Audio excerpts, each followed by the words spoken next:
ನಾನು ಕೆಲವು ದಿನಗಳಿಂದ ನೋಡುತ್ತಿದ್ದೆ. ಮನೆ ಕೆಲಸದವಳು ಪದೇ ಪದೇ ನನ್ನ ಬಳಿ ಬರುತ್ತಿದ್ದಳು.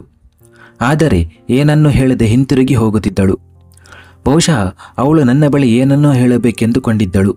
ಇದೇ ರೀತಿ 3-4 ಸಲ ಹೀಗೆ ಮಾಡುತ್ತಿದ್ದುದನ್ನು ಕಂಡಾಗ ಒಂದು ದಿನ ನಾನು ಅವಳನ್ನು, ಸುಮಿತ್ರಾ, ಎಲ್ಲವೂ ಸರಿಯಾಗಿದೆ ತಾನೇ, ನಿನಗೇನಾದರೂ ನನ್ನ ಬಳಿ ಮಾತನಾಡಲಿದೆಯಾ ಎಂದು ಕೇಳಿದೆ. ಬಹುಶಃ ಅವಳಿಗೆ ಹಣದ ಅವಶ್ಯಕತೆ ಇದೆ ಎಂದು ನಾನು ಭಾವಿಸಿದೆ. ಏಕೆಂದರೆ ಬಡ ಜನರ ಸಮಸ್ಯೆ ಎಂದರೆ ಅವರಿಗೆ ಯಾವಾಗಲೂ ಹಣದ ಅವಶ್ಯಕತೆ ಇರುತ್ತದೆ. ನಾನು ಅವಳನ್ನು ಕೇಳಿದೆ, ನಿನಗೆ ಹಣದ ಅವಶ್ಯಕತೆ ಏನಾದರೂ ಇದೆಯಾ ಎಂದು. ಅದಕ್ಕೆ ಸುಮಿತ್ರಾ, ಇಲ್ಲ ಮೇಡಮ್, ನನಗೆ ಹಣದ ಅವಶ್ಯಕತೆ ಇಲ್ಲ. ಬದಲಿಗೆ ನಾನು ನಿಮ್ಮೊಂದಿಗೆ ಬೇರೆ ವಿಷಯದ ಬಗ್ಗೆ ಮಾತನಾಡಲು ಬಯಸುತ್ತೇನೆ ಎಂದು ಹೇಳಿದಳು. ಅವಳ ಮುಖದಲ್ಲಿ ಚಿಂತೆಯ ಗೆರೆಗಳು ಸ್ಪಷ್ಟವಾಗಿ ಕಾಣುತ್ತಿದ್ದವು. ನಾನು, ಸುಮಿತ್ರಾ, ಬೇಗ ಹೇಳು, ನನಗೆ ಆಸ್ಪತ್ರೆಗೆ ಹೋಗಲು ತಡವಾಗುತ್ತಿದೆ ಎಂದು ಹೇಳಿದೆ. ಸುಮಿತ್ರಾ ಹೇಳಲು ಪ್ರಾರಂಭಿಸಿದಳು. ನೀವು ನೈಟ್ ಶಿಫ್ಟ್ನಲ್ಲಿ ಕೆಲಸ ಮಾಡಬಾರದು ಎಂದು ನಾನು ನಿಮಗೆ ಹೇಳಲು ಬಯಸುತ್ತೇನೆ ಎಂದು ಹೇಳಿದಾಗ ನಾನು ಆಘಾತದಿಂದ ಮತ್ತು ಸ್ವಲ್ಪ ಕೋಪದಿಂದ ಅವಳನ್ನು ನೋಡಿದೆ. ನಾನು ನೈಟ್ ಡ್ಯೂಟಿ ಮಾಡಬಾರದು ಎಂದು ಹೇಳುವುದರ ಅರ್ಥವೇನು? ಅಷ್ಟಕ್ಕೂ ನನಗೆ ಸಲಹೆ ನೀಡಲು ಅವಳು ಯಾರು ಅಂದುಕೊಂಡೆ. ನಾನು ಕೋಪಿಸಿಕೊಂಡಿರುವುದನ್ನು ನೋಡಿ ಅವಳು ಏನನ್ನು ಹೇಳದೆ ಅಲ್ಲಿಂದ ಹೊರಟು ಹೋದಳು. ಬಹುಶಃ ನಾನು ಡ್ಯೂಟಿಗೆ ಹೋದ ಮೇಲೆ ಅವಳಿಗೆ ಮನೆ ಕೆಲಸ ಜಾಸ್ತಿ ಮಾಡಬೇಕಾಗುತ್ತದೆ ಏನೋ, ಅದಕ್ಕಾಗಿಯೇ ಅವಳು ಆ ರೀತಿ ಹೇಳಿರಬೇಕು ಅಂದುಕೊಂಡೆ. ಹೇಗಿದ್ದರೂ ಹಲವು ದಿನಗಳಿಂದ ಅವಳ ನಡವಳಿಕೆ ಬದಲಾದಂತಿತ್ತು. ಅವಳ ಮೇಲೆ ನಿಗಾ ಇಡಬೇಕು ಎಂದುಕೊಂಡೆ. ಇಷ್ಟಕ್ಕೂ ಅವಳ ಮನಸ್ಸಿನಲ್ಲಿ ಏನು ನಡೆಯುತ್ತಿದೆ ಎಂಬುದನ್ನು ತಿಳಿದುಕೊಳ್ಳಬೇಕಾಗಿತ್ತು. ನಂತರ ಆ ದಿನ ನಾನು ಆಸ್ಪತ್ರೆಗೆ ಹೊರಟು ಬಂದೆ. ನಾನು ಹಗಲು ಡ್ಯೂಟಿ ಮಾತ್ರ ಮಾಡುತ್ತಿದ್ದೆ. ಆದರೆ ಕಳೆದ 4 ವರ್ಷಗಳಿಂದ ನಾನು ರಾತ್ರಿ ಪಾಳಿಯಲ್ಲಿ ಕೆಲಸ ಮಾಡುತ್ತಿದ್ದೆ ಮತ್ತು ಈಗ ಮಕ್ಕಳು ಬೆಳೆದಿದ್ದರಿಂದ ನನಗೆ ಅದರಲ್ಲಿ ಯಾವುದೇ ತೊಂದರೆ ಇರಲಿಲ್ಲ. ಹೇಗಿದ್ದರೂ ಸುಮಿತ್ರಾಳನ್ನು ಹಗಲು ರಾತ್ರಿ ನಮ್ಮ ಮನೆಯಲ್ಲೇ ಇರಬೇಕೆಂದು ಫುಲ್ ಟೈಮ್ ಇಟ್ಟುಕೊಂಡಿದ್ದೆ. ನನ್ನ ಪತಿ ಕೂಡ ಸಂಜೆ ಕೆಲಸದಿಂದ ಮನೆಗೆ ಬರುತ್ತಿದ್ದರಿಂದ ನನಗೆ ಯಾವುದೇ ಚಿಂತೆ ಇರಲಿಲ್ಲ. ಆದರೆ ಕಳೆದ ಕೆಲವು ದಿನಗಳಿಂದ ಸುಮಿತ್ರಾ ನನ್ನ ಬೆನ್ನ ಹಿಂದೆ ಏನಾದರೂ ತಪ್ಪು ಮಾಡುತ್ತಿದ್ದಾಳೆ ಎಂಬ ವಿಚಿತ್ರ ಯೋಚನೆ ನನ್ನಲ್ಲಿ ಮೂಡತೊಡಗಿತು. ಆಗಾಗ ನನ್ನ ಜೊತೆಗಿರುವ ಹೆಂಗಸರಿಂದ ಒಬ್ಬ ಹೆಂಗಸು ತನ್ನ ಮನೆಯನ್ನು ತನ್ನ ಕೆಲಸದವಳ ಕೈಯಲ್ಲಿ ಬಿಟ್ಟು ಕೆಲಸ ಮಾಡುತ್ತಿದ್ದರೆ ಆಕೆಯ ಪತಿಯು ಆಕೆಯ ಕೆಲಸದವಳೊಂದಿಗೆ ಸಂಬಂಧ ಇಟ್ಟುಕೊಳ್ಳುತ್ತಾನೆ ಮತ್ತು ಅವಳನ್ನು ಗುಟ್ಟಾಗಿ ಮದುವೆಯಾಗುತ್ತಾನೆ ಎನ್ನುವ ಮಾತುಗಳನ್ನು ಕೇಳುತ್ತಿದ್ದೆ. ಈ ಸುದ್ದಿ ಕೇಳಿದಂದಿನಿಂದ ನನಗೆ ನೆಮ್ಮದಿಯೇ ಇರಲಿಲ್ಲ. ಒಂದು ಕಡೆ ನನ್ನ ಗಂಡನ ಮೇಲೆ ಸಂಪೂರ್ಣ ನಂಬಿಕೆ ಇಟ್ಟು ನನ್ನ ಪತಿ ನನಗೆ ಈ ರೀತಿ ಏನು ಮಾಡಲಾರನು ಅಂತ, ಹಾಗೆಯೇ ಆ ಕೆಲಸದವಳ ಮೇಲೆಯೂ ನಂಬಿಕೆ ಇತ್ತು. ಏಕೆಂದರೆ ಅವಳು ತುಂಬ ಸಭ್ಯ ಮಹಿಳೆಯಾಗಿದ್ದಳು. ಆದರೆ ಯಾರಾದರೂ ಬದಲಾಗಲು ಸಮಯ ತೆಗೆದುಕೊಳ್ಳುತ್ತದೆ ಎಂದು ನಾನು ಭಾವಿಸಿದೆ. ನಾನು ನನ್ನ ಗಂಡ ಮತ್ತು ಕೆಲಸದವಳ ಮೇಲೆ ಕಣ್ಣಿಡಲು ನಿರ್ಧರಿಸಿದೆ. ನಾನು ಬೆಳಿಗ್ಗೆ ಲೇಟಾಗಿ ಎದ್ದೇಳುತ್ತಿದ್ದೆ. ಆದ್ದರಿಂದ ನನ್ನ ಪತಿ ಸುಮಿತ್ರಾ ತಯಾರಿಸಿದ ತಿಂಡಿ ತಿಂದು ಕೆಲಸಕ್ಕೆ ಹೊರಟು ಹೋಗುತ್ತಿದ್ದರು. ನಾನೇ ಎದ್ದು ಅವರಿಗೆ ತಿಂಡಿ ಮಾಡುತ್ತೇನೆ ಎಂದು ಯೋಚಿಸುತ್ತಿದ್ದೆ. ಆದರೆ ರಾತ್ರಿ ಇಡೀ ಡ್ಯೂಟಿ ಮಾಡಿ ಸುಸ್ತಾಗಿದ್ದ ನನಗೆ 6 ಗಂಟೆಗೆ ಮನೆಗೆ ಮರಳಿ ಮಲಗಿಕೊಂಡಾಗ ಗಾಢವಾಗಿ ನಿದ್ರಿಸುತ್ತಿದ್ದೆ. ಮತ್ತೆ ಎದ್ದೇಳಲು ಮನಸ್ಸಾಗುತ್ತಿರಲಿಲ್ಲ. 6 ಗಂಟೆಗೆ ಮಲಗುವ ನಾನು ಮಧ್ಯಾಹ್ನ 2 ಗಂಟೆಗೆ ಏಳುತ್ತಿದ್ದೆ. ಊಟದ ನಂತರ ನಾನು ನನ್ನ ಖಾಸಗಿ ಕ್ಲಿನಿಕ್ನಲ್ಲಿ ಕುಳಿತುಕೊಳ್ಳುತ್ತಿದ್ದೆ. ಏಕೆಂದರೆ ನಾನು ಆಸ್ಪತ್ರೆ ಕೆಲಸದ ಹೊರತಾಗಿ ನಾನು ಖಾಸಗಿ ಕ್ಲಿನಿಕನ್ನು ಹೊಂದಿದ್ದೆ. ಅದರಲ್ಲಿ ನಾನು ಬಡವರಿಗೆ ಉಚಿತವಾಗಿ ಚಿಕಿತ್ಸೆ ನೀಡುತ್ತಿದ್ದೆ. ಕ್ಲಿನಿಕ್ನಿಂದ ಹಿಂತಿರುಗಿದ ನಂತರ ಸಂಜೆ ಚಹಾ ಕುಡಿದು ನಂತರ ಆಸ್ಪತ್ರೆಗೆ ಹೋಗುತ್ತಿದ್ದೆ. ಕೆಲವೊಮ್ಮೆ ನನ್ನ ಪತಿ, ಸೌಮ್ಯ, ನನಗೆ ಸಮಯ ಕೊಡದಷ್ಟು ನಿನ್ನ ಜೀವನವನ್ನು ಬ್ಯುಸಿ ಮಾಡಿಕೊಂಡಿದ್ದೀಯಾ, ನನಗೂ ನಿನ್ನ ಅವಶ್ಯಕತೆ ಇದೆ ಎಂದು ನನಗೆ ಅನ್ನಿಸುತ್ತದೆ ಎಂದು ಹೇಳುತ್ತಿದ್ದರು. ಆದರೆ ನನ್ನ ಪತಿ ತುಂಬ ಒಳ್ಳೆಯವರು. ನಾನು ಅವರಿಗೆ ಬೇಗನೆ ಮನವರಿಕೆ ಮಾಡಿಸುತ್ತಿದ್ದೆ ಮತ್ತು ಅವರು ನನ್ನ ವಿಷಯಗಳನ್ನು ಅರ್ಥ ಮಾಡಿಕೊಳ್ಳುತ್ತಿದ್ದರು. ಇದೇ ಜೀವನ ಕ್ರಮ ನಡೆಯುತ್ತಿತ್ತು. ಹೀಗೆಯೇ ಕೆಲವು ದಿನಗಳು ಶಾಂತಿಯುತವಾಗಿ ಕಳೆದು ಹೋದವು. ನನಗೆ ಅಂಥದ್ದೇನು ಕೆಟ್ಟ ವಿಷಯಗಳು ಕಾಣದಿದ್ದುದರಿಂದ ನನಗೂ ಸ್ವಲ್ಪ ಸಮಾಧಾನವಾಗುತ್ತಿತ್ತು.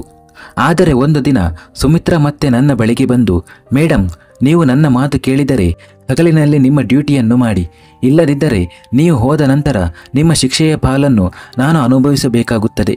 ಈ ವೇಳೆಯಲ್ಲಿ ಅವಳು ತುಂಬ ಕೋಪದಿಂದ ಆ ಮಾತುಗಳನ್ನು ಹೇಳುತ್ತಿದ್ದಳು ಮತ್ತು ಮಾತು ಮುಗಿಸಿ ಅಲ್ಲಿಂದ ಹೊರಟು ಹೋಗಿದ್ದಳು. ಅವಳು ಹೇಳಿದ್ದನ್ನು ಕೇಳಿ ನನಗೆ ಆಶ್ಚರ್ಯವಾಯಿತು.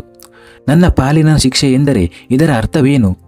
ಅವಳು ನನ್ನ ಪತಿಯೊಂದಿಗೆ ನನ್ನ ಪಾಲಿನ ಸಮಯವನ್ನು ಕಳೆಯುತ್ತಿದ್ದಳೆ. ಈ ರೀತಿಯ ಯೋಚನೆಗಳು ನನ್ನ ತಲೆಯಲ್ಲಿ ಬರಲು ಶುರುವಾದಾಗ ನನ್ನ ಕಾಲಿನ ಕೆಳಗೆ ನೆಲ ಜಾರತೊಡಗಿದ ಅನುಭವವಾಯಿತು. ನನ್ನ ಗಂಡನ ಮೇಲಿದ್ದ ನಂಬಿಕೆ ಕದಡಲಾರಂಭಿಸಿತು. ಆದರೆ ನಂತರ ನಾನು ಯೋಚಿಸಿದೆ, ಇಲ್ಲ, ಇದು ಸಾಧ್ಯವಿಲ್ಲ, ಅವಳು ಹಾಗೆ ಸುಮ್ಮನೆ ಹೇಳುತ್ತಿರಬಹುದು ಅಂದುಕೊಂಡೆ. ಆದರೆ ನಾನು ನೈಟ್ ಡ್ಯೂಟಿ ಮಾಡಬಾರದು, ಹಗಲು ಡ್ಯೂಟಿ ಮಾಡಲೇಬೇಕು ಎಂದು ಪದೇ ಪದೇ ಒತ್ತಾಯಿಸುತ್ತಿರುವುದರ ಹಿಂದಿನ ಉದ್ದೇಶವೇನು ಎಂದು ತಿಳಿಯಲು ನಾನು ಬಯಸಿದ್ದೆ.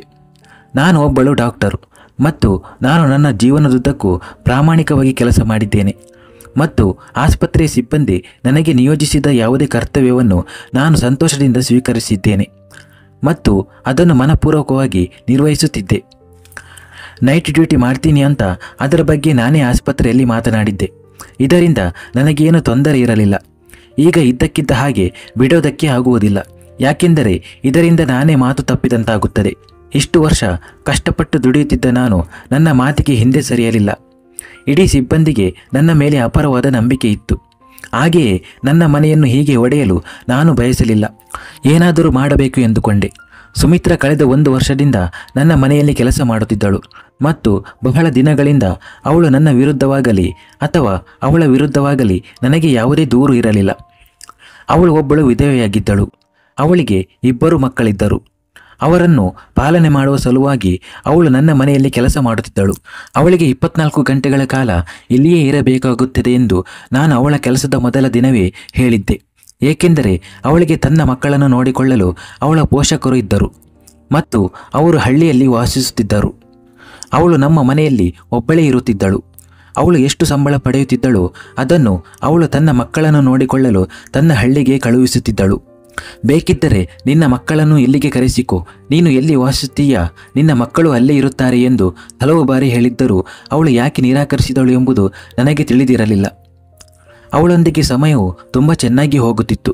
ಇಲ್ಲಿಯವರೆಗೆ ಅವಳು ಯಾರ ಬಗ್ಗೆಯೂ ದೂರು ನೀಡಿರಲಿಲ್ಲ. ಆದರೆ ಕಳೆದ ಕೆಲವು ದಿನಗಳಿಂದ ಅವಳ ನಡತೆ ವಿಚಿತ್ರವಾಗಿರುವುದನ್ನು ಗಮನಿಸುತ್ತಿದ್ದೆ. ಮೇಡಮ್, ಹಗಲು ಡ್ಯೂಟಿ ಮಾಡಿ ರಾತ್ರಿ ಮನೆಯಲ್ಲಿ ಇರಿ ಎಂದು ಪ್ರತಿ ಬಾರಿಯೂ ಒಂದೇ ಮಾತನ್ನು ಹೇಳುತ್ತಿದ್ದಳು. ನನಗೆ ಏನೂ ಅರ್ಥವಾಗುತ್ತಿರಲಿಲ್ಲ. ಇಷ್ಟಕ್ಕೂ ರಾತ್ರಿ ಮನೆಯಲ್ಲಿ ಏನಾಗುತ್ತದೆ, ಇದರಿಂದ ಅವಳು ತುಂಬ ಗಾಬರಿಯಿಂದ ಅವಳು ನನಗೆ ಆ ರೀತಿ ಹೇಳುತ್ತಿದ್ದಳು. ಒಂದು ದಿನ ನಾನು ಕರ್ತವ್ಯದಲ್ಲಿದ್ದಾಗ ಇದ್ದಕ್ಕಿದ್ದಂತೆ ನರ್ಸು ನನ್ನ ಬಳಿಗೆ ಬಂದು, ಯಾರೋ ಮಹಿಳೆ ನಿಮ್ಮನ್ನು ಭೇಟಿಯಾಗಲು ಬಹಳ ದೂರದಿಂದ ಬಂದಿದ್ದಾರೆ ಎಂದು ಹೇಳಿದಳು. ನಾನು ರೋಗಿಯೇ ಎಂದು ಕೇಳಿದೆ, ಏಕೆಂದರೆ ಈ ಸಮಯದಲ್ಲಿ ನನ್ನ ಡ್ಯೂಟಿ ಎಮರ್ಜೆನ್ಸಿ ವಾರ್ಡ್ನಲ್ಲಿ ಕರ್ತವ್ಯದಲ್ಲಿದ್ದೆ. ಅದಕ್ಕೆ ಅವಳು, ಅಲ್ಲ, ನಿಮ್ಮ ಸಂಬಂಧಿ ಎಂದು ಹೇಳಿದಳು. ಈ ಸಮಯದಲ್ಲಿ ನನ್ನ ಯಾವ ಸಂಬಂಧಿಕರು ನನ್ನನ್ನು ಭೇಟಿಯಾಗಲು ಆಸ್ಪತ್ರೆಗೆ ಬರಬಹುದು ಎಂದು ಯೋಚಿಸುತ್ತಾ ಹೊರಬಂದೆ. ಹೊರಗೆ ಹೋದಾಗ ಎದುರಿಗೆ ಒಬ್ಬ ಅಪರಿಚಿತ ಹೆಂಗಸು ನಿಂತಿದ್ದಳು. ನಾನು ಆಶ್ಚರ್ಯದಿಂದ ಅವಳತ್ತ ನೋಡಿದೆ ಮತ್ತು ನೀವು ಯಾರು, ನೀವು ನನ್ನನ್ನು ಏಕೆ ಭೇಟಿಯಾಗಲು ಬಯಸುತ್ತೀರಿ ಎಂದು ಕೇಳಿದೆ. ಆಗ ಅವಳು, ಡಾಕ್ಟರ್ ಸೌಮ್ಯ ನೀವೇನಾ ಎಂದು ಕೇಳಿದಳು. ನಾನು ಹೌದು, ನಾನೇ ಡಾಕ್ಟರ್ ಸೌಮ್ಯ ಎಂದು ಹೇಳಿದೆ. ನನ್ನ ಹೆಸರನ್ನು ಕೇಳುತ್ತಲೇ ತಟ್ಟನೆ ತನ್ನ ಮೊಬೈಲ್ ತೆಗೆದು ನನ್ನ ಫೋಟೋವನ್ನು ಕ್ಲಿಕ್ಕಿಸಿ ಹಠಾತ್ತನೆ ಅಲ್ಲಿಂದ ಓಡಿ ಹೋದಳು. ನನಗೆ ಏನಾಯಿತು ಎಂದು ಕೆಲವು ಸೆಕೆಂಡುಗಳ ಕಾಲ ನನಗೆ ಅರ್ಥವಾಗಲಿಲ್ಲ ಮತ್ತು ನಾನು ಅರ್ಥ ಮಾಡಿಕೊಳ್ಳುವ ಹೊತ್ತಿಗೆ ಅವಳು ನನ್ನಿಂದ ದೂರ ಓಡಿ ಹೋಗಿದ್ದಳು. ನನ್ನ ಫೋಟೋ ಯಾಕೆ ತೆಗೆದಿದ್ದಾಳೆ ಮತ್ತು ಅವಳು ಯಾರು ಎಂದು ಕೇಳಲು ನಾನು ಕೂಡಲೇ ಅವಳ ಹಿಂದೆ ಓಡಿದೆ. ಆದರೆ ಅವಳು ತುಂಬ ವೇಗವಾಗಿ ಓಡಿ ನನ್ನಿಂದ ದೂರ ಹೋಗಿದ್ದಳು. ನಾನು ಅಸಮಾಧಾನದಿಂದ ಹಿಂತಿರುಗಿ, ದೇವರೇ, ನನ್ನ ಜೊತೆ ಏನಾಗುತ್ತಿದೆ, ಆ ಮಹಿಳೆ ಯಾರು ಮತ್ತು ಅವಳು ಇಲ್ಲಿಗೆ ಏಕೆ ಬಂದಳು ಎಂದು ಯೋಚಿಸಲು ಪ್ರಾರಂಭಿಸಿದೆ. ನನ್ನ ಜೊತೆ ಏನೋ ಒಂದು ದೊಡ್ಡ ಘಟನೆ ನಡೆಯಲಿರುವ ಹಾಗೆ ಅನ್ನಿಸುತ್ತಿತ್ತು. ನನ್ನ ಸಿಕ್ಸ್ ಸೆನ್ಸ್ ಪದೇ ಪದೇ ನನ್ನ ಜೀವನದಲ್ಲಿ ಏನಾದರೂ ಕೆಟ್ಟದ್ದಾಗಬಹುದು ಎಂಬ ಸಂಕೇತಗಳನ್ನು ನೀಡುತ್ತಿತ್ತು. ನೈಟ್ ಡ್ಯೂಟಿ ಮಾಡಿ ತುಂಬ ಸುಸ್ತಾಗುತ್ತಿದ್ದರಿಂದ ಬೆಳಿಗ್ಗೆ ತಡವಾಗಿ ಹೇಳುತ್ತಿದ್ದ ಕಾರಣ ನನ್ನ ಮನೆಯವರನ್ನು ಮತ್ತು ನನ್ನ ಗಂಡನನ್ನು ನಾನು ತುಂಬ ನಿರ್ಲಕ್ಷ್ಯ ಮಾಡುತ್ತಿದ್ದೇನೆ ಎಂದು ನನಗೆ ತಿಳಿದಿತ್ತು. ನಾನು ಹೇಳುವ ಹೊತ್ತಿಗೆ ನನ್ನ ಗಂಡ ಆಫೀಸಿಗೆ ಹೊರಟು ಹೋಗುತ್ತಿತ್ತು. ನಾನು ರಾತ್ರಿ ಡ್ಯೂಟಿಗೆ ಹೊರಡುವವರೆಗೂ ಅವರು ಆಫೀಸಿನಿಂದ ಮನೆಗೆ ಬರುತ್ತಿರಲಿಲ್ಲ. ಜೀವನ ವಿಚಿತ್ರವೆನಿಸುತ್ತಿತ್ತು. ನಾನು ನನ್ನ ಗಂಡನೊಂದಿಗೆ ಕೆಲವು ದಿನಗಳಿಂದ ಮಾತನಾಡಲು ಸಾಧ್ಯವಾಗುತ್ತಿರಲಿಲ್ಲ. ಇದನ್ನು ಮನಗಂಡ ನಾನು ತಕ್ಷಣ ಮೊಬೈಲ್ ತೆಗೆದು ಪತಿಗೆ ಕರೆ ಮಾಡಲು ಶುರು ಮಾಡಿದೆ.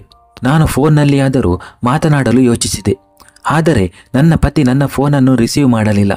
ನಂತರ ನಾನು ಅವರ ಆಫೀಸ್ನ ನಂಬರ್ಗೆ ಕರೆ ಮಾಡಿದೆ. ಅವರ ಸೆಕ್ರೆಟರಿ ಅವರು ಕಳೆದ ಹಲವು ದಿನಗಳಿಂದ ಆಫೀಸಿಗೆ ಬರುತ್ತಿಲ್ಲ ಎಂದು ಹೇಳಿದರು. ಸೆಕ್ರೆಟರಿ ಹೇಳಿದ ಮಾತು ಕೇಳಿ ನನಗೆ ಆಶ್ಚರ್ಯವಾಯಿತು. ಅವರು ಆಫೀಸಿಗೆ ಹೋಗ್ತಾ ಇದ್ದಾರೋ ಇಲ್ಲವೋ ಎನ್ನುವುದು ಗೊತ್ತಾಗಲೇ ಇಲ್ಲ. ಆದರೆ ಸಮಸ್ಯೆ ಏನೆಂದರೆ ದಿನವೂ ಮನೆಯಿಂದ ಆಫೀಸಿಗೆ ಹೊರಟು ಹೋಗುತ್ತಿದ್ದವರು ಹಾಗಿರುವಾಗ ಎಲ್ಲಿಯಾದರೂ ಹೋಗುವುದಾದರೂ ಹೇಗೆ?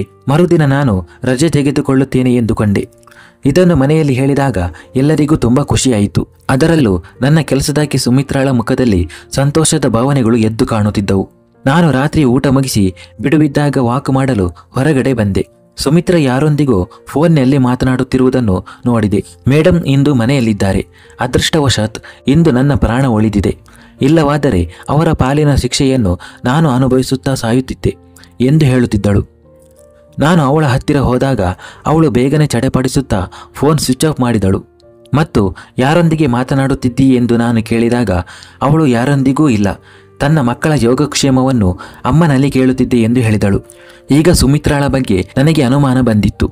ಅವಳು ಖಂಡಿತ ಅಂತಹ ದೊಡ್ಡ ವಿಷಯವನ್ನು ನನ್ನಿಂದ ಮುಚ್ಚಿಟ್ಟಿದ್ದಾಳೆ. ಆಕೆ ಯಾವುದೋ ತಪ್ಪು ಕೆಲಸವನ್ನು ಮಾಡುತ್ತಿರಬಹುದೇ? ಇವತ್ತು ಮನೆಯಲ್ಲೇ ಇದ್ದು ಇಲ್ಲಿ ಏನಾಗುತ್ತಿದೆ ಎಂದು ನೋಡಬೇಕು ಅಂದುಕೊಂಡಿದ್ದೆ. ಆದರೆ ಅಂತಹ ತಪ್ಪು ನನಗೇನು ಕಾಣಿಸಲಿಲ್ಲ. ಎಲ್ಲರೂ ತುಂಬ ಆರಾಮವಾಗಿ ಮಲಗಿದ್ದರು. ನನ್ನ ರಜೆಯ ಬಗ್ಗೆ ಕೇಳಿದ ನನ್ನ ಪತಿ ತುಂಬ ಸಂತೋಷಪಟ್ಟರು ಮತ್ತು ಎಷ್ಟೋ ದಿನಗಳಿಂದ ನಾವು ಒಟ್ಟಿಗೆ ಸಮಯ ಕಳೆಯಲು ಅವಕಾಶ ಸಿಗಲಿಲ್ಲ ಎಂದು ಹೇಳಿದರು. ಅವರು ನಿಜವಾಗಿಯೂ ಸಂತೋಷವಾಗಿದ್ದಾರೋ ಅಥವಾ ಸಂತೋಷವಾಗಿರುವಂತೆ ನಾಟಕ ಮಾಡುತ್ತಿದ್ದಾರೋ ಎಂದು ನನಗೆ ಅನ್ನಿಸುತ್ತಿತ್ತು.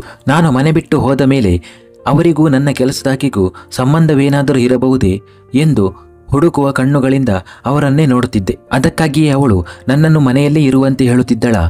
ನನಗೆ ಒಬ್ಬ ಮಗಳು ಮತ್ತು ಒಬ್ಬ ಮಗ ಇದ್ದರು. ಮಗಳು ಕಾಲೇಜಿನಲ್ಲಿ ಓದುತ್ತಿದ್ದಳು. ಮಗ ಚಿಕ್ಕವನು ಮತ್ತು ಶಾಲೆಗೆ ಹೋಗುತ್ತಿದ್ದನು. ಈ ಮನೆಯಲ್ಲಿ ನಾವು 4 ಮಾತ್ರ ಇದ್ದೆವು ಮತ್ತು ಅಷ್ಟು ಜನರಿಗೆ ಒಬ್ಬಳೇ ಕೆಲಸದವಳು ಸಾಕು ಎಂದು ನಾನು ಭಾವಿಸಿದೆ.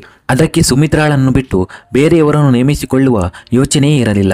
ಮತ್ತು ನನ್ನ ಮನೆಯವರನ್ನು 1-2 ಬಾರಿ ಕೇಳಿದರೂ ಮತ್ತೊಬ್ಬ ಕೆಲಸದಾಕೆಯನ್ನು ನೇಮಿಸಿಕೊಳ್ಳಬೇಕೇ ಎಂದು ಎಲ್ಲರೂ ಸುಮಿತ್ರಾಳನ್ನು ಹೊಗಳಿ ತಮಗೇನೂ ತೊಂದರೆ ಇಲ್ಲ, ಹಾಗಾದರೆ ಮತ್ತೊಬ್ಬ ಕೆಲಸದಾಕೆಯನ್ನು ನೇಮಿಸಿಕೊಳ್ಳುವ ಅಗತ್ಯ ಏನಿದೆ ಎಂದು ಹೇಳಿದರು. ಹಾಗಾಗಿ ನನಗೂ ಸಮಾಧಾನವಾಯಿತು. ಆದರೆ ಕಳೆದ ಕೆಲವು ದಿನಗಳಿಂದ ಸುಮಿತ್ರಾ ಮತ್ತು ನನ್ನ ಮಗಳು ರಿಯಾ ಪರಸ್ಪರ ಹೆಚ್ಚು ಪ್ರೀತಿಯಿಂದ ಇರಲು ಆರಂಭಿಸಿದ್ದನ್ನು ಗಮನಿಸುತ್ತಿದ್ದೆ. ರಿಯಾ ಯಾವಾಗಲೂ ಸುಮಿತ್ರಾಳ ಜೊತೆ ಇರುತ್ತಿದ್ದಳು. ಕೆಲವೊಮ್ಮೆ ಅವಳ ಸೊಂಟದ ಸುತ್ತ ತೋಳುಗಳನ್ನು ಹಾಕಿಕೊಂಡು ನಿಂತಿದ್ದಳು. ಕೆಲವೊಮ್ಮೆ ಅವಳ ಕೆನ್ನೆಗಳನ್ನು ಮುದ್ದಿಸುತ್ತಿದ್ದಳು. ಇದನ್ನು ನೋಡಿ ನನಗೆ ತುಂಬ ವಿಚಿತ್ರ ಅನಿಸುತ್ತಿತ್ತು. ಅವಳು ಸುಮಿತ್ರಾಳನ್ನು ಯಾಕೆ ಇಷ್ಟು ಪ್ರೀತಿಸಲು ಶುರು ಮಾಡಿದಳು? ರಿಯಾ ಸುಮಿತ್ರಾ ಹತ್ತಿರ ಬರಲು ಪ್ರೀತಿಸಲು ಪ್ರಯತ್ನಿಸುತ್ತಿದ್ದಳು. ಆದರೆ ಸುಮಿತ್ರಾ ಅವಳಿಂದ ದೂರ ಹೋಗುತ್ತಿದ್ದಳು. ಸರಿ, ಆ ದಿನ ನಾನು ಇಡೀ ಹಗಲು ರಾತ್ರಿ ಮನೆಯಲ್ಲೇ ಕಳೆದೆ. ನಾನು ಆಸ್ಪತ್ರೆಗೆ ಹೋಗಲಿಲ್ಲ ಅಥವಾ ಕ್ಲಿನಿಕ್ನಲ್ಲೂ ಕುಳಿತುಕೊಳ್ಳಲಿಲ್ಲ. ನನ್ನ ಮಗಳು ರಿಯಾ ಸುಮಿತ್ರಾಳ ಹತ್ತಿರ ಬರಲು ಪ್ರಯತ್ನಿಸುತ್ತಿದ್ದಳು. ಇದರಲ್ಲಿ ನನಗೆ ಏನೂ ತಪ್ಪು ಕಾಣಲಿಲ್ಲ. ಆದರೆ ಬಹುಶಃ ನಾನು ಮನೆಯಲ್ಲಿ ಇರುತ್ತಿರಲಿಲ್ಲ. ಸುಮಿತ್ರಾ ಮಾತ್ರ ಮನೆಯಲ್ಲಿ ಇರುತ್ತಿದ್ದಳು. ಆದ್ದರಿಂದ ಅವಳು ಸುಮಿತ್ರಾಳನ್ನು ತುಂಬ ಪ್ರೀತಿಸುತ್ತಿರಬಹುದು ಅಥವಾ ಬೇರೇನೋ ಇರಬಹುದು ಎಂದು ನಾನು ನಿರ್ಲಕ್ಷಿಸಿದೆ. ನಾನು ಮನೆಯಲ್ಲೇ ಕುಳಿತುಕೊಂಡು ನೋಡುತ್ತಿದ್ದೆ. ಆದರೆ ಅಂಥದ್ದೇನೂ ಇರಲಿಲ್ಲ. ಈಗ ಒಳಗೊಳಗೆ ಸಿಟ್ಟು ಬಂತು. ಸುಮಿತ್ರಾಳ ನಾಟಕ ಯಾವಾಗ ಮುಗಿಯುತ್ತೋ ಗೊತ್ತಿಲ್ಲ ಅಂದುಕೊಂಡೆ. ಮರುದಿನ ನಾನು ನನ್ನ ದಿನಚರಿಯಂತೆ ಮತ್ತೆ ನನ್ನ ರಾತ್ರಿ ಡ್ಯೂಟಿಯನ್ನು ಪ್ರಾರಂಭಿಸಿದೆ. 2 ದಿನಗಳ ನಂತರ ನಾನು ಸಂಜೆ ಸ್ನೇಹಿತೆಯ ಹುಟ್ಟುಹಬ್ಬದ ಪಾರ್ಟಿಗೆ ಹೋಗಬೇಕಾಗಿದ್ದ ಕಾರಣ ಬೆಳಿಗ್ಗೆ ಬೇಗನೆ ಎದ್ದೆ. ನಾನು ಅವಳಿಗೆ ಉಡುಗೊರೆ ತೆಗೆದುಕೊಳ್ಳಲು ಯೋಚಿಸಿದೆ. ಹೀಗೆ ಯೋಚಿಸುತ್ತಾ ನಾನು ಮಾರ್ಕೆಟ್ಗೆ ಹೋದೆ. ಅಲ್ಲಿ ನಾನು ಒಂದು ಸ್ಥಳದಲ್ಲಿ ನಿಲ್ಲಬೇಕಾಯಿತು. ಎದುರಿನ ದೃಶ್ಯ ನನ್ನನ್ನು ಸಂಪೂರ್ಣವಾಗಿ ಕಲ್ಲಾಗಿಸಿತು. ಏಕೆಂದರೆ ನನ್ನ ಪತಿ ಆಸ್ಪತ್ರೆ ಒಳಗೆ ಹೋಗುತ್ತಿದ್ದರು. ಅವರು ಆಸ್ಪತ್ರೆಗೆ ಹೋಗುವಂಥದ್ದು ಏನಾಗಿದೆ? ಅವರು ಸಂಪೂರ್ಣವಾಗಿ ಚೆನ್ನಾಗಿದ್ದರು. ಅವರಿಗೆ ಯಾವುದೇ ತೊಂದರೆ ಇರಲಿಲ್ಲ. ನಾನು ಅವರನ್ನು ಹಿಂಬಾಲಿಸಿ ಆಸ್ಪತ್ರೆಯ ಒಳಗಡೆ ಹೋದೆ. ಅವರು ಒಂದು ಕೋಣೆಯೊಳಗೆ ಹೋಗುವುದನ್ನು ನಾನು ನೋಡಿದೆ. ನಾನು ಕಿಟಕಿಯಿಂದ ಒಳಗೆ ಇಣುಕಿ ನೋಡಿದಾಗ ಅವರು ಒಬ್ಬ ಮಹಿಳೆಗೆ ಹಣವನ್ನು ನೀಡುತ್ತಿದ್ದರು. ನನಗೆ ಆ ಮಹಿಳೆಯನ್ನು ಗುರುತಿಸಲು ಸಾಧ್ಯವಾಗಲಿಲ್ಲ, ಏಕೆಂದರೆ ಅವಳ ಬೆನ್ನು ನನ್ನ ಕಡೆಗೆ ತಿರುಗಿತ್ತು. ಮಹಿಳೆಗೆ ಹಣ ನೀಡಿ ಕೈ ಕುಲುಕಿದ ನಂತರ ನನ್ನ ಪತಿ ಅಲ್ಲಿಂದ ಬೇಗನೆ ಹೊರಗೆ ಹೋದರು. ಆ ನಂತರ ಆ ಮಹಿಳೆ ಯಾರಿಗೂ ಕರೆ ಮಾಡಿ ಸ್ವಲ್ಪ ಹೊತ್ತಿನ ನಂತರ ಬಂದ ಮಹಿಳೆಯನ್ನು ನೋಡಿ ನಾನು ಕಣ್ಣು ಮಿಟುಕಿಸುವುದನ್ನೇ ಮರೆತು ಬಿಟ್ಟೆ. ಅವಳು ಕಣ್ಣೀರಿನ ಕಣ್ಣುಗಳಿಂದ ಅವಳನ್ನೇ ನೋಡುತ್ತಿದ್ದಳು. ಆ ಮಹಿಳೆ ಬೇರೆ ಯಾರೂ ಅಲ್ಲ, ಸುಮಿತ್ರಾ ಆಗಿದ್ದಳು. ಆ ಮಹಿಳೆ ಸುಮಿತ್ರಾಗೆ ಸ್ವಲ್ಪ ಹಣವನ್ನು ಕೊಟ್ಟಳು. ಸುಮಿತ್ರಾ ಅವರಿಗೆ ಧನ್ಯವಾದವನ್ನು ಹೇಳಿ ಅಲ್ಲಿಂದ ಹೊರಟು ಹೋದಳು. ಇಷ್ಟಕ್ಕೂ ಇದೆಲ್ಲ ಏನು? ನನಗೆ ಏನನ್ನೂ ಅರ್ಥ ಮಾಡಿಕೊಳ್ಳಲು ಸಾಧ್ಯವಾಗಲಿಲ್ಲ. ನನ್ನ ಗಂಡ ಮೊದಲು ಆ ಅಪರಿಚಿತ ಹೆಂಗಸಿಗೆ ಹಣ ಕೊಟ್ಟರು. ನಂತರ ಆ ಅಪರಿಚಿತ ಮಹಿಳೆ ನನ್ನ ಗಂಡ ಕೊಟ್ಟ ಹಣದಲ್ಲಿ ಸ್ವಲ್ಪ ಸುಮಿತ್ರಾಳಿಗೆ ಕೊಟ್ಟಳು. ಇಷ್ಟೆಲ್ಲ ವ್ಯವಹಾರಗಳು ನಡೆದಿತ್ತು. ನಂತರ ಆ ಮಹಿಳೆ ತನ್ನ ಮುಖವನ್ನು ನನ್ನ ಕಡೆಗೆ ತಿರುಗಿಸಿದಾಗ ನಾನು ದಿಗ್ಭ್ರಮೆಗೊಂಡೆ. ನಾನು ಆ ಮಹಿಳೆಯನ್ನು ಹೇಗೆ ಮರೆಯಲಿ? ಇಷ್ಟು ದಿನ ಕಳೆದರೂ ಅವಳ ಮುಖ ನನ್ನ ಮನಸ್ಸಿನಲ್ಲಿಯೇ ಇತ್ತು. ಆ ದಿನ ನನ್ನ ಫೋಟೋವನ್ನು ತೆಗೆದು ಓಡಿ ಹೋಗಿದ್ದು ಇದೇ ಮಹಿಳೆ. ಇವಳಿಗೂ ನನ್ನ ಗಂಡನಿಗೂ ಏನು ಸಂಬಂಧ? ಸುಮ್ಮನೆ ಹೋಗಿ ಕೇಳುತ್ತೇನೆ ಎಂದುಕೊಂಡೆ. ಆದರೆ ಅದಕ್ಕೂ ಮುನ್ನ ಮತ್ತೊಬ್ಬ ಆ ಮಹಿಳೆಯ ಬಳಿ ಬಂದು ಕೈಕುಲುಕಿ ಅಲ್ಲಿಂದ ಹೊರಟು ಹೋದನು. ಇದನ್ನೆಲ್ಲ ನೋಡಿದಾಗ ನನ್ನ ವಿರುದ್ಧ ಖಂಡಿತವಾಗಿ ಏನಾದರೂ ಆಳವಾದ ಷಡ್ಯಂತರ ನಡೆಯುತ್ತಿದೆ ಎಂದು ನನಗೆ ದೃಢವಾಗಿ ಮನವರಿಕೆಯಾಯಿತು. ಮತ್ತು ಅದರಲ್ಲಿ ನನ್ನ ಪತಿ ಮತ್ತು ನನ್ನ ಕೆಲಸದವಳು ಸುಮಿತ್ರಾ ಕೂಡ ಭಾಗಿಯಾಗಿದ್ದಾರೆ. ಇವತ್ತು ಇಬ್ಬರನ್ನು ರೆಡ್ ಹ್ಯಾಂಡ್ ಆಗಿ ಹಿಡಿಯೋಣ ಅಂತ ನಿರ್ಧರಿಸಿದ್ದೆ. ರಾತ್ರಿ ನಾನು ನೈಟ್ ಡ್ಯೂಟಿಗೆ ಹೊರಡುವಾಗ ಅಷ್ಟೊತ್ತಿಗಾಗಲೇ ನನ್ನ ಗಂಡನು ಮನೆಗೆ ಬಂದು, ನಾನು ಕೂಡ ನಿನ್ನ ಜೊತೆ ಬರುತ್ತೇನೆ, ಯಾವುದೋ ಮುಖ್ಯವಾದ ಕೆಲಸಕ್ಕೆ ಊರಿನಿಂದ ಹೊರಗೆ ಹೋಗಬೇಕು ಅಂತ ಹೇಳಿದರು. ಅವರು ಮನೆಯಿಂದ ಹೊರಗಿದ್ದರೆ ನಾನು ಅವರನ್ನು ರೆಡ್ ಹ್ಯಾಂಡ್ ಆಗಿ ಹಿಡಿಯುವುದು ಹೇಗೆ ಎಂದು ನನಗೆ ಆತಂಕವಾಯಿತು. ಆದರೆ ಅಂದುಕೊಂಡೆ, ಪರವಾಗಿಲ್ಲ, ಇವತ್ತಲ್ಲದಿದ್ದರೆ ಇನ್ನೊಂದು ದಿನ ನನಗೆ ಸತ್ಯ ಗೊತ್ತಾಗುತ್ತದೆ. ಆಸ್ಪತ್ರೆಯಲ್ಲಿಯೂ ನಾನು ನನ್ನ ಆಲೋಚನೆಗಳಲ್ಲಿ ಕಳೆದು ಹೋಗಿದ್ದೆ. ಇದರ ಬಗ್ಗೆ ಯೋಚಿಸುತ್ತಾ ನನ್ನ ತಲೆ ಸಿಡಿಯಲು ಶುರುವಾಯಿತು. ಸರ್ಜನ್ ಡಾಕ್ಟರ್ ರೌಂಡ್ಸ್ಗೆ ಬಂದಾಗ ನನ್ನ ಕೆಟ್ಟ ಆರೋಗ್ಯವನ್ನು ನೋಡಿ ಅವರು ಹೇಳಿದರು, ನಿಮಗೆ ರಾತ್ರಿ ಡ್ಯೂಟಿ ಮಾಡಲು ಸಾಧ್ಯವಿಲ್ಲ ಎಂದು ನಾನು ಭಾವಿಸುತ್ತೇನೆ, ನೀವು ಮನೆಗೆ ಹೋಗುವುದು ಒಳ್ಳೆಯದು ಎಂದು ಹೇಳಿದರು.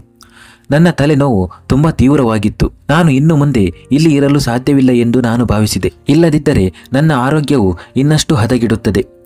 ನನ್ನ ಜಾಗದಲ್ಲಿ ಬೇರೆ ಡಾಕ್ಟರ್ಗೆ ಡ್ಯೂಟಿ ಕೊಟ್ಟು ಅವರಿಗೆ ತಿಳಿಸದೆ ಮನೆಗೆ ಬಂದೆ. ಇವತ್ತಿಗೂ ಮುಂಚೆ ನಾನು ಯಾವತ್ತೂ ರಾತ್ರಿ ಇಷ್ಟು ದಿಢೀರನೆ ಮನೆಗೆ ಬಂದಿರಲಿಲ್ಲ. ಮನೆಗೆ ಬಂದಾಗ ಬಾಗಿಲು ಮುಚ್ಚಿತ್ತು.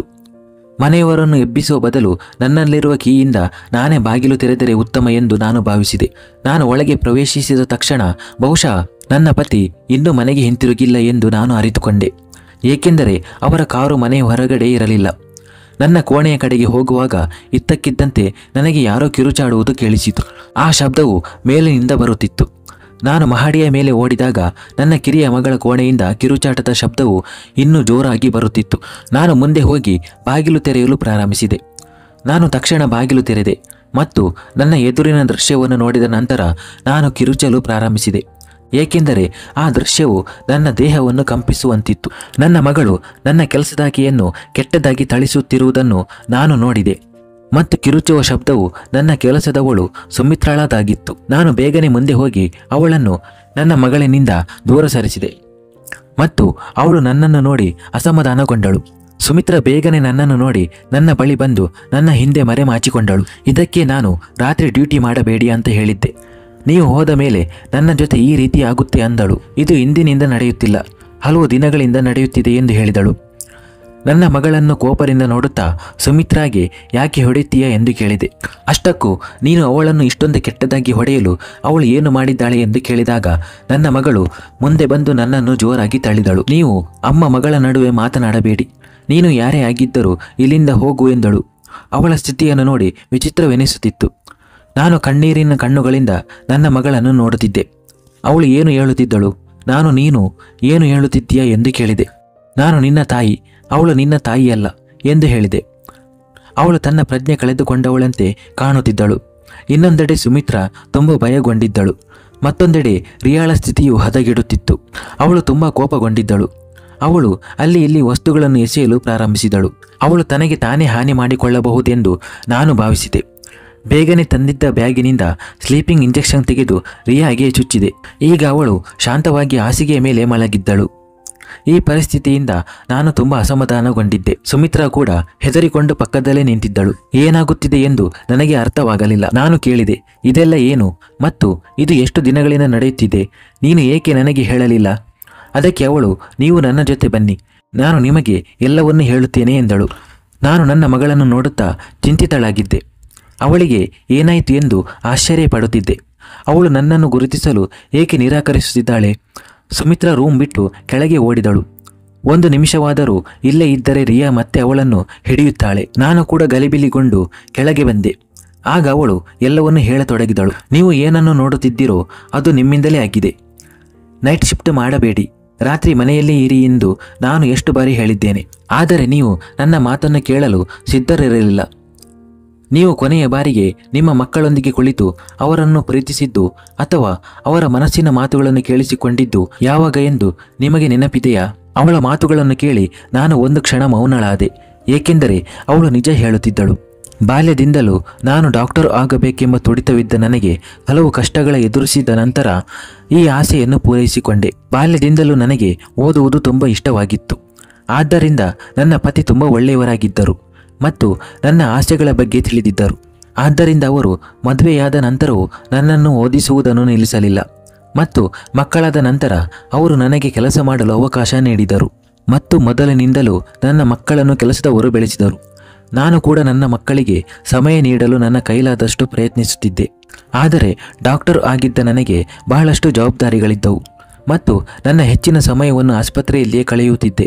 ಆದರೆ ಅದರ ಹೊರತಾಗಿಯೂ ನಾನು ಯಾವಾಗಲೂ ನನ್ನ ಮಕ್ಕಳಿಗೆ ಉತ್ತಮ ಜೀವನ ಮತ್ತು ಶಿಕ್ಷಣವನ್ನು ಕೊಡಲು ಪ್ರಯತ್ನಿಸಿದೆ. ನಾನು ಅವರಿಗೆ ಹೆಚ್ಚು ಸಮಯವನ್ನು ನೀಡಲು ಸಾಧ್ಯವಾಗದಿದ್ದರೂ ನಾನು ಅವರ ಬಗ್ಗೆ ಗಮನ ಹರಿಸಲಿಲ್ಲ ಮತ್ತು ಪ್ರೀತಿಸಲಿಲ್ಲ ಎಂದು ಅರ್ಥವಲ್ಲ, ನನ್ನ ಕೆಲಸದವಳು ಹೇಳಿದಳು. ರಿಯಾ ಕ್ರಮೇಣ ಖಿನ್ನತೆಗೆ ಬಲಿಯಾಗುತ್ತಿದ್ದಳು. ತಂದೆ ತಾಯಿಯ ಪ್ರೀತಿ ಅವಳಿಗೆ ಬಹಳ ಅಗತ್ಯವಾಗಿತ್ತು. ಅವಳು ಅದನ್ನು ಪಡೆಯಲು ಸಾಧ್ಯವಾಗಲಿಲ್ಲ, ಏಕೆಂದರೆ ಅವಳ ತಂದೆ ತಾಯಿಯ ಬಳಿ ಅವಳಿಗೋಸ್ಕರ ಸಮಯವಿರಲಿಲ್ಲ.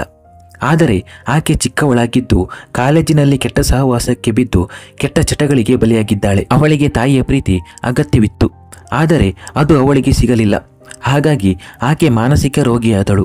ಅವಳು ತನ್ನೊಳಗಿನ ಆಂತರಿಕ ಹತಾಶೆ ಮತ್ತು ಕೋಪವನ್ನು ನನ್ನ ಮೇಲೆ ಹೊರಹಾಕುತ್ತಾಳೆ. ಆ ಸಮಯದಲ್ಲಿ ನಾನು ಅವಳ ತಾಯಿ ಎಂದು ಅವಳು ಭಾವಿಸುತ್ತಾಳೆ ಮತ್ತು ಅವಳು ಎಂದಿಗೂ ನಿಮ್ಮೊಂದಿಗೆ ದೂರು ನೀಡಲು ಸಾಧ್ಯವಾಗದ ಕಾರಣ ಅವಳು ನಿಮಗೆ ಏನನ್ನೂ ಹೇಳಲು ಸಾಧ್ಯವಾಗಲಿಲ್ಲ. ಆದುದರಿಂದ ಅವಳು ನನ್ನನ್ನು ತಾಯಿ ಎಂದು ಭಾವಿಸಿ ತನ್ನ ಮೇಲಿನ ಕೋಪವನ್ನು ಹೊರಹಾಕುತ್ತಾಳೆ ಮತ್ತು ಬೆಳಿಗ್ಗೆ ಬಂದಾಗ ಅವಳು ನನ್ನಲ್ಲಿ ಕ್ಷಮೆ ಕೇಳುವುದಲ್ಲದೆ ನಾನು ನಿಮಗೆ ಏನನ್ನೂ ಹೇಳದಂತೆ ನನಗೆ ಸಾಕಷ್ಟು ಹಣವನ್ನು ಸಹ ನೀಡುತ್ತಾಳೆ. ಮೇಡಮ್, ನಾನು ಬಡವಳು. ನಾನೊಬ್ಬಳೇ ನನ್ನ ಮಕ್ಕಳನ್ನು ಮತ್ತು ನನ್ನ ವಯಸ್ಸಾದ ತಂದೆ ತಾಯಿಯನ್ನು ಪೋಷಿಸುತ್ತಿದ್ದೇನೆ. ರಾತ್ರಿಯಲ್ಲಿ ನಾನು ಅನುಭವಿಸಿದ ಹೊಡೆತಗಳು ಮತ್ತು ತೊಂದರೆಗಳು ಬೆಳಿಗ್ಗೆ ನಿಮ್ಮ ಮಗಳು ನನಗೆ ಹಣವನ್ನು ಕೊಟ್ಟಾಗ ಎಲ್ಲವನ್ನೂ ನಾನು ಮರೆತು ಬಿಡುತ್ತೇನೆ. ಹಗಲಿನಲ್ಲಿ ಒಮ್ಮೆ ರಿಯಾ ನನ್ನ ಬಳಿ ಕ್ಷಮೆ ಕೇಳಿ ಹಣ ಕೊಡಲು ಬಂದಾಗ ನಾನು ರಿಯಾಳ ಬಳಿ ಹೇಳಿದೆ, ರಿಯಾ, ನೀನು ನನ್ನ ಮೇಲೆ ತುಂಬ ಕ್ರೂರವಾಗಿ ವರ್ತಿಸುತ್ತಿದ್ದೀಯ. ನಿನ್ನ ಹಣ ನನಗೆ ಬೇಡ. ನಾನು ನಿನ್ನ ಬಗ್ಗೆ ಎಲ್ಲವನ್ನೂ ನಿನ್ನ ತಾಯಿಗೆ ಹೇಳುತ್ತೇನೆ. ನಿನಗೆ ಹುಚ್ಚು ಹಿಡಿದಿದೆ. ನಿನ್ನ ತಾಯಿ ನಿನ್ನನ್ನು ಹುಚ್ಚಾಸ್ಪತ್ರೆಗೆ ಸೇರಿಸುತ್ತಾರೆ. ಆಗ ಮಾತ್ರ ನಿನ್ನ ಹುಚ್ಚು ಬಿಟ್ಟು ಹೋಗುತ್ತದೆ ಎಂದು ಹೇಳಿದೆ. ಹುಚ್ಚಾಸ್ಪತ್ರೆಯ ಹೆಸರು ಕೇಳಿ ಗಾಬರಿಯಾದ ರಿಯಾ ಅದೇ ಭಯದಿಂದ ಅಮ್ಮನಿಗೆ ಏನಾದರೂ ಹೇಳಿದರೆ ನಿನ್ನ ಪ್ರಾಣವನ್ನು ತೆಗೆಯುತ್ತೇನೆ ಎಂದು ಬೆದರಿಸತೊಡಗಿದಳು. ರಿಯಾ ಮಾನಸಿಕವಾಗಿ ಅಸ್ವಸ್ಥಳಾಗಿದ್ದಳು ಮತ್ತು ಕ್ರಮೇಣ ಅವಳಿಗೆ ಹುಚ್ಚು ಹಿಡಿಯಲು ಪ್ರಾರಂಭಿಸಿತು. ಆದ್ದರಿಂದ ನಾನು ಹೆದರುತ್ತಿದ್ದೆ ಮತ್ತು ನಿಮಗೆ ಏನನ್ನೂ ಹೇಳಲು ಸಾಧ್ಯವಾಗಲಿಲ್ಲ. ನಾನು ನಿಮಗೆ ಎಲ್ಲವನ್ನೂ ಹೇಳಲು ಸಾಧ್ಯವಿಲ್ಲ, ಆದರೆ ನಿಮ್ಮಲ್ಲಿ ನೀವು ಮನೆಯಲ್ಲಿ ಇರುವಂತೆ ಕೇಳಿಕೊಳ್ಳುತ್ತಿದ್ದೇನೆ ಎಂದು ಹೇಳಿದಳು. ನಾನು ಸುಮಿತ್ರಾಳನ್ನು ಕೇಳಿದೆ, ಸುಮಿತ್ರಾ, ಇದೆಲ್ಲ ಎಷ್ಟು ಸಮಯದಿಂದ ನಡೆಯುತ್ತಿದೆ? ಸುಮಿತ್ರಾ ನನಗೆ ಹೇಳಿದಳು, ಮೇಡಮ್, ಇದು ಕಳೆದ 1 ವರ್ಷದಿಂದ ನಡೆಯುತ್ತಿದೆ. ರಿಯಾ ಅವರ ನಡವಳಿಕೆಯು ಕೆಲವೊಮ್ಮೆ ನೀರಿನಂತೆ ಇರುತ್ತದೆ. ಕೆಲವೊಮ್ಮೆ ಅವಳು ಮುದ್ದು ಮತ್ತು ಪ್ರೀತಿಯಿಂದ ಹಠ ಹಿಡಿದವಳಂತೆ ಮತ್ತು ಕೆಲವೊಮ್ಮೆ ಅವಳು ತನ್ನ ಎಲ್ಲ ಕೋಪವನ್ನು ಹೊರಹಾಕುತ್ತಾಳೆ. ಕೆಲವೊಮ್ಮೆ ಅವಳು ಇಡೀ ರಾತ್ರಿ ನನಗೆ ಅವಳ ನೆಚ್ಚಿನ ಆಹಾರವನ್ನು ತಯಾರಿಸುತ್ತಾಳೆ ಮತ್ತು ಅದನ್ನು ನನ್ನ ಕೈಯಿಂದ ತಿನ್ನಲು ಒತ್ತಾಯಿಸುತ್ತಾಳೆ ಮತ್ತು ತಾಯಿ ತನ್ನ ಮಕ್ಕಳಿಗೆ ನೀಡುವ ಸಂತೋಷವನ್ನು ಕೊಡು ಎಂದು ಕೇಳುತ್ತಾಳೆ ಮತ್ತು ನಾನು ಅವಳ ಒತ್ತಾಯವನ್ನು ಪೂರೈಸಲು ನಿರಾಕರಿಸಿದಾಗ ಅವಳು ಕೋಪದಿಂದ ನನ್ನನ್ನು ಹೊಡೆಯಲು ಪ್ರಾರಂಭಿಸುತ್ತಾಳೆ. ಸುಮಿತ್ರಾಳ ಮಾತನ್ನು ಕೇಳಿದ ನನಗೆ ಈಗ ಅರ್ಥವಾಯಿತು. ಮೇಡಮ್, ನಿಮ್ಮ ಪಾಲಿನ ಶಿಕ್ಷೆಯನ್ನು ನಾನು ಅನುಭವಿಸಬೇಕಾಗಿಲ್ಲ ಎಂದು ಸುಮಿತ್ರಾ ಏಕೆ ಹೇಳುತ್ತಿದ್ದಳು? ಏಕೆಂದರೆ ಬಹುಶಃ ನನ್ನ ಮಗಳು ಸುಮಿತ್ರಾಳ ಮೇಲೆ ಹೊರಹಾಕುತ್ತಿದ್ದ ಕೋಪವೆಲ್ಲ ನನಗಾಗಿರಬಹುದೆಂದು. ನನ್ನ ಮಕ್ಕಳೊಂದಿಗೆ ಇದೆಲ್ಲವೂ ಸಂಭವಿಸುತ್ತದೆ ಎಂದು ನಾನು ಎಂದಿಗೂ ಊಹಿಸಿರಲಿಲ್ಲ. ಆದರೆ ನನ್ನ ಫೋಟೋ ತೆಗೆದ ಮಹಿಳೆಯನ್ನು ಭೇಟಿ ಮಾಡಲು ಆ ದಿನ ನನ್ನ ಗಂಡನ ಯೋಜನೆ ಏನಿತ್ತು ಮತ್ತು ಸುಮಿತ್ರಾ ಹೊರತುಪಡಿಸಿ ಯಾರೂ ನನಗೆ ಇದನ್ನೆಲ್ಲ ಹೇಳಲು ಸಾಧ್ಯವಿಲ್ಲ. ನಾನು ತಕ್ಷಣ ಅವಳನ್ನು ಕೇಳಿದೆ ಮತ್ತು ಅವಳು ಹೇಳಿದಳು, ಮೇಡಮ್, ನಾನು ಏನು ಹೇಳಿದರೂ ಕೇಳಲು ಸಿದ್ಧರಿರಲಿಲ್ಲ. ಆದ್ದರಿಂದ ನಾನು ನಿಮ್ಮ ಮಗಳ ಸ್ಥಿತಿಯ ಬಗ್ಗೆ ನಿಮ್ಮ ಗಂಡನಿಗೆ ಹೇಳಿದೆ. ಅವರು ಡಾಕ್ಟರ್ ಬಳಿ ಮಾತನಾಡಿ ಮಗಳ ಸಂಪೂರ್ಣ ಸ್ಥಿತಿಯ ಬಗ್ಗೆ ತಿಳಿಸಿದ್ದು ಹೇಗಾದರೂ ಮಾಡಿ ಆಕೆಯನ್ನು ಗುಣಪಡಿಸುವಂತೆ ವೈದ್ಯರಲ್ಲಿ ವಿನಂತಿಸಿಕೊಂಡಿದ್ದಾರೆ. ನಿಮ್ಮ ಪತಿ ನಿಮಗೆ ಸಂಪೂರ್ಣ ವಿಷಯದ ಬಗ್ಗೆ ತಿಳಿಯಬಾರದು ಮತ್ತು ನೀವು ತಪ್ಪಿತಸ್ಥರೆಂದು ಭಾವಿಸಬಾರದು ಅಂದುಕೊಂಡಿದ್ದರು. ಆ ಮಹಿಳೆ ಅದೇ ಮನೋವೈದ್ಯರಾಗಿದ್ದರು. ಈ ವಿಷಯ ನನ್ನ ಹೆಂಡತಿಗೆ ತಿಳಿಯಬಾರದು ಎಂದು ನಿಮ್ಮ ಪತಿ ಕೈಮುಗಿದು ಮನೋವೈದ್ಯರನ್ನು ವಿನಂತಿಸುತ್ತಿದ್ದರು. ವೈದ್ಯವೂ ಆಗಿರೋ ಅವರು ಹಗಲಿರುಳು ಜನರ ಸೇವೆ ಮಾಡುತ್ತಿದ್ದಾರೆ. ನನ್ನ ಹೆಂಡತಿಗೆ ಇದೆಲ್ಲ ಗೊತ್ತಾಗುವ ಮುನ್ನ ನನ್ನ ಮಗಳು ಗುಣಮುಖಳಾಗಬೇಕು ಎಂದು ನಿಮ್ಮ ಪತಿ ಹೇಳುತ್ತಿದ್ದರು. ಆ ವೈದ್ಯರು ನಿಮ್ಮ ಆಸ್ಪತ್ರೆಯ ವಿಳಾಸವನ್ನು ತೆಗೆದುಕೊಂಡಿದ್ದರು ಮತ್ತು ಆ ದಿನವೂ ನಿಮ್ಮ ಪತಿ ಆ ವೈದ್ಯರಿಗೆ ತಮ್ಮ ಶುಲ್ಕವನ್ನು ಪಾವತಿಸುತ್ತಿದ್ದರು. ನಾನು ವೈದ್ಯರಿಗೆ ಸಹಾಯ ಮಾಡುತ್ತಿದ್ದೆ. ಅವರು ನನ್ನನ್ನು ಅವರ ಕ್ಲಿನಿಕ್ಗೆ ಕರೆದಾಗ ನಾನು ಹೋಗುತ್ತಿದ್ದೆ ಮತ್ತು ಅವರು ನಿಮ್ಮ ಮಗಳ ಬಗ್ಗೆ ಪ್ರಶ್ನೆಗಳನ್ನು ಮತ್ತು ಉತ್ತರಗಳನ್ನು ಕೇಳುತ್ತಿದ್ದರು. ಅದಕ್ಕೆ ಆ ದಿನ ನನಗೂ ಒಂದಷ್ಟು ಹಣ ಕೊಟ್ಟರು. ಆ ದಿನ ನೀವು ನಮ್ಮನ್ನು ನೋಡಿರಬೇಕು. ಒಂದು ದಿನ ಆ ವೈದ್ಯರು ನಿಮ್ಮ ಮಾಲಕಿಯ ಕೆಲವು ಫೋಟೋಗಳನ್ನು ತೆಗೆದಿದ್ದೇನೆ ಎಂದು ಹೇಳಿದರು. ನನಗೆ ಆಶ್ಚರ್ಯವಾಯಿತು. ನನ್ನ ಮಾಲಕಿಯ ಫೋಟೋವನ್ನು ಏಕೆ ತೆಗೆದಿದ್ದೀರಿ ಎಂದು ನಾನು ವೈದ್ಯರನ್ನು ಕೇಳಿದೆ.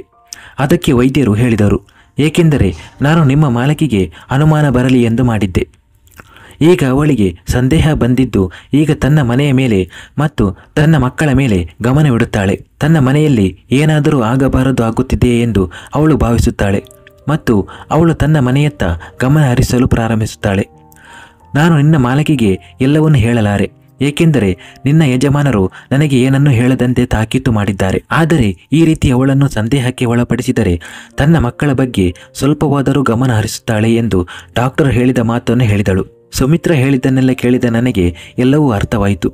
ನಾನು ನಾಚಿಕೆಯಿಂದ ತಲೆ ತಗ್ಗಿಸಿದೆ. ನನ್ನ ಆಸೆಗಳನ್ನು ಪೂರೈಸುವ ನೆಪದಲ್ಲಿ ನಾನು ನನ್ನ ಮಕ್ಕಳನ್ನು ಮತ್ತು ನನ್ನ ಕುಟುಂಬವನ್ನು ನಿರ್ಲಕ್ಷಿಸಿದೆ. ನನಗೆ 2 ಮಕ್ಕಳಿದ್ದರು ಮತ್ತು ಅವರು ಹೇಗೆ ಬೆಳೆದು ದೊಡ್ಡವರಾದರು ಎಂದು ನನಗೆ ತಿಳಿದಿರಲಿಲ್ಲ. ನನ್ನ ಮಗಳು ಮೊದಲಿನಿಂದಲೂ ಸ್ವಾಭಿಮಾನಿಯಾಗಿದ್ದಳು ಮತ್ತು ನಾನು ಅವಳಿಗೆ ಅರ್ಹವಾದ ಗಮನವನ್ನು ಎಂದಿಗೂ ನೀಡಲಿಲ್ಲ. ಆದರೆ ಇದು ಈ ರೀತಿ ಪರಿಣಾಮ ಬೀರಬಹುದೆಂದು ನನಗೆ ತಿಳಿದಿರಲಿಲ್ಲ.